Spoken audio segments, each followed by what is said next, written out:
Hey everyone, it's Cam here, welcoming you to another episode of The Build Room. In this week's episode, we are taking on all of the rust in the floor pans of Violet Crumbles. So stick around and check it out.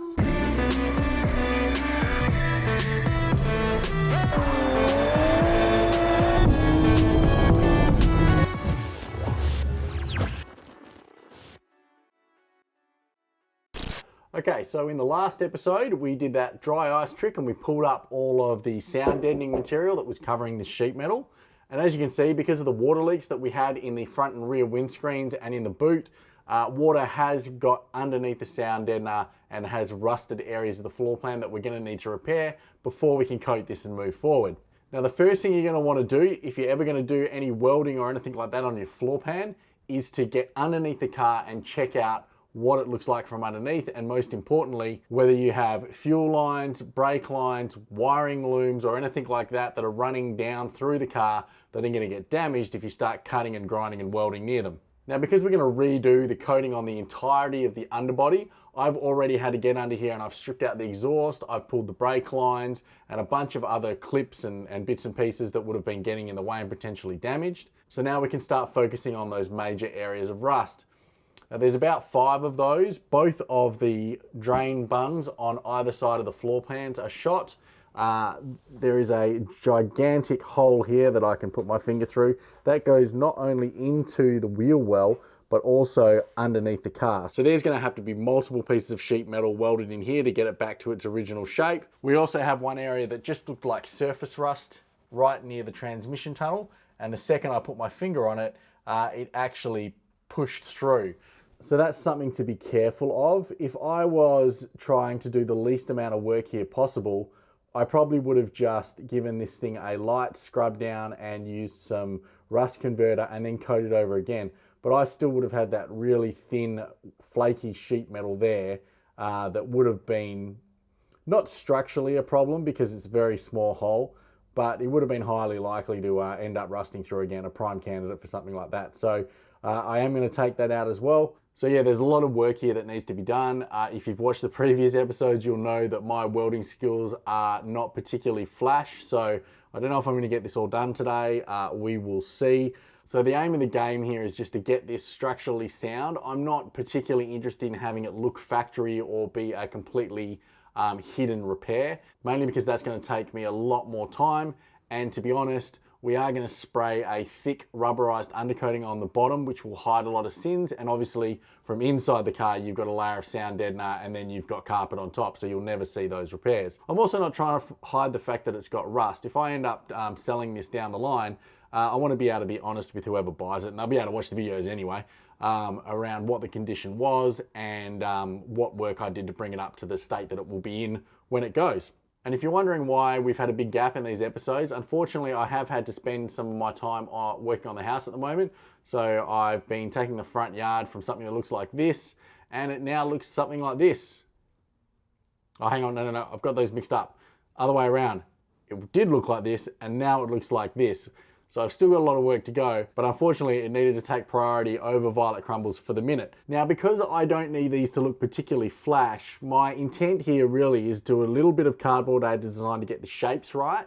And then before I cut out sheet metal and all that sort of thing, I'm actually going to use what's left, and it is pretty average, but there will be some structural integrity to it. I'm going to use that to shape the patch pieces, and then I'll cut it out, and then we'll weld the new metal in. And in the areas that have the 2 bungs, from what I understand, those are there so that this will release easily from the mold when they first pressed in the factory. They have a lip on them, so they're not going to drain any fluid or anything like that. So it seems to me like they're just something that's going to continue to cause rust and cause me problems. So I'm just going to replace them with square metal plates and they'll be flat moving forward. So yeah, let's start by making some cardboard templates and then we'll get into cutting sheet metal.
Okay, so we've got the metal out.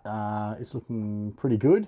This area down here needs a bit more of a wire brush and some rust converter and then some copper primer over it. And we'll also need to copper prime this bit along here.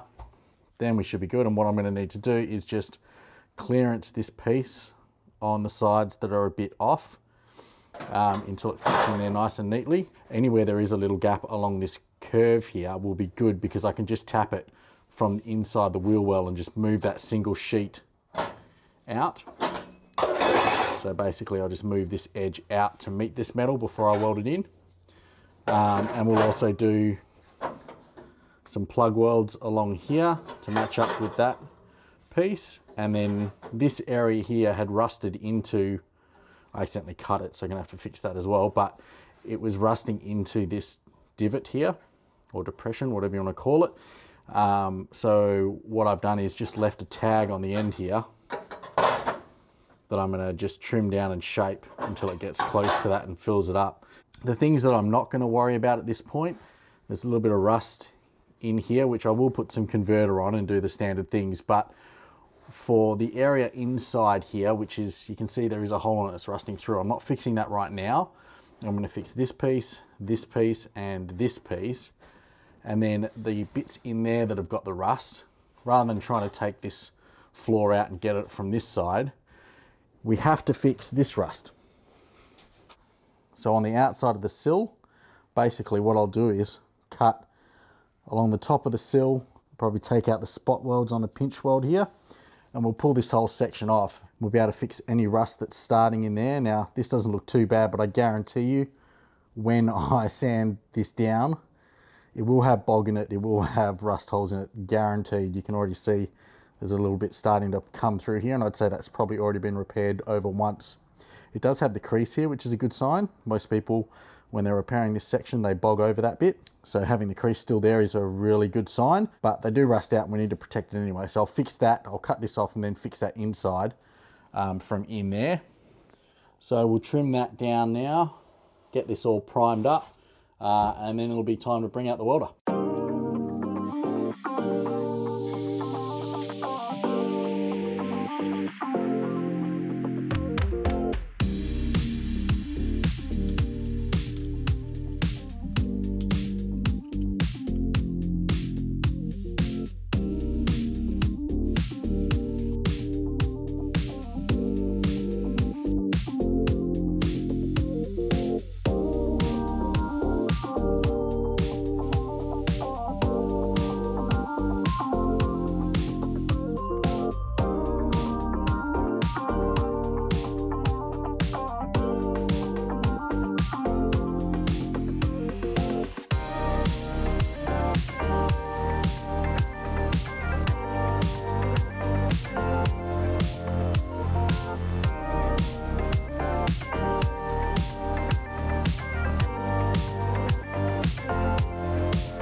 All right, so like I said, we're not looking to make this look amazing, and this thick undercoat up here is going to cover a lot of the sins down here.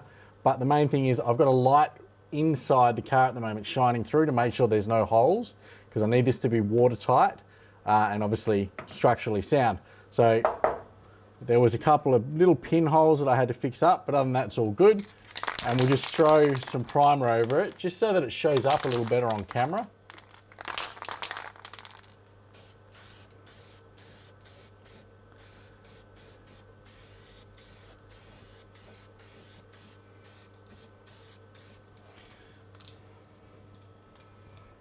All right, so while it's still got a bit of a shine to it, obviously the glossier it is, the easier it is to see any imperfections.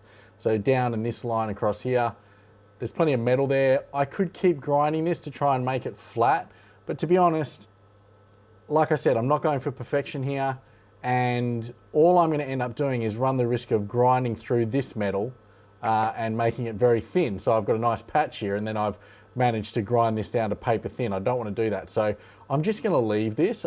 Worst case scenario, what I might do is, just so that there's no little air bubbles or anywhere that water or moisture would tend to sit in and rust this out quicker later, what I might do is put a really fine coat of body filler over here, not to flatten it out or anything, but just to make sure that all of the little gaps are filled, so that when our bitumen spray goes over, it'll look like factory, and we'll make sure that it doesn't rust out again.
All right, so up here at the top, there's actually a gap. I cut this bit too short and didn't realize until after I'd pretty much finished it up, and it wasn't worth going back and creating another piece. So rather than try and fill this gap with weld, if you have a gap that big, you're not going to fill it with weld properly. It's not worth it. So what I am going to try and do is just have a stick of metal, and I'm just going to lay that in there as I tack through. And then I'll cut it off, knock it down, and finish up this end.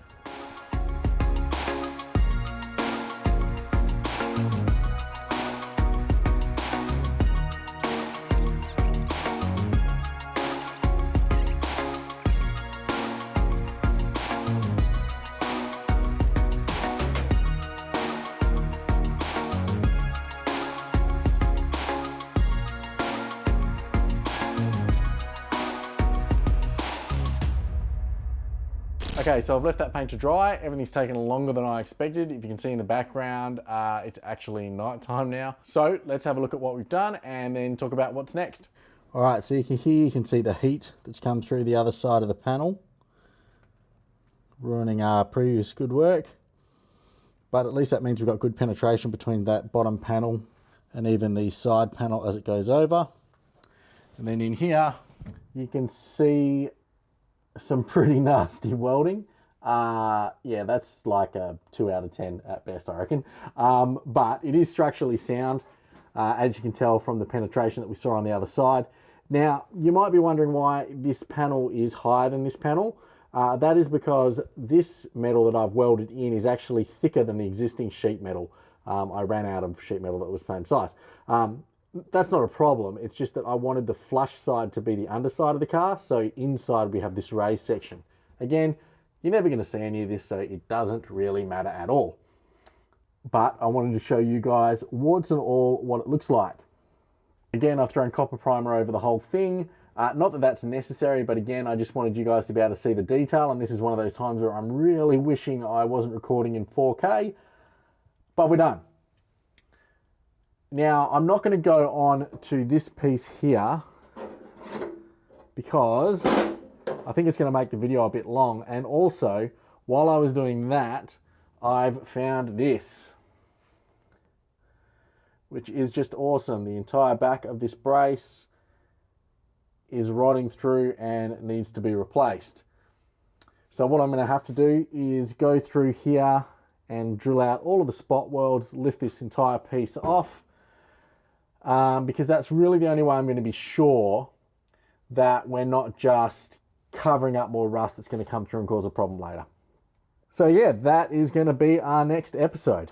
Okay, so it was definitely a day. Now, I could have kept going and done that floor patch, but I felt like I was going to have to cut a lot of the detail out of the other piece to fit everything into one episode. So easier if I just finish that off camera, and if anything important comes up, I'll show you in the next episode. And as I said, that episode is just going to be pulling off that top brace, repairing the brace itself, repairing the floor underneath, making sure we mitigate any future rust before we weld it all back together.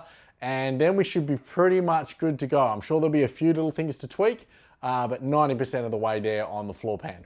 So that just leaves us with the standard reminders of hit that like button below and subscribe if you haven't. This is the first episode since we hit 1,000 subscribers. It's been a while, but I think we're up to about 1,100 now, which is pretty awesome.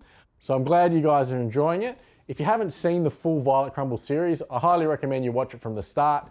It is a bit slow in the first episodes as I get used to talking quickly on camera and cutting things out that I don't need, but bear with it, it does get better as it goes. So that full series I'll link to right here, and I'll also link to the A90 series here, and we're actually going to have some more episodes than that coming up soon. So other than that, I just want to say thanks for watching, and I'll see you next time on The Build Room. Bye for now.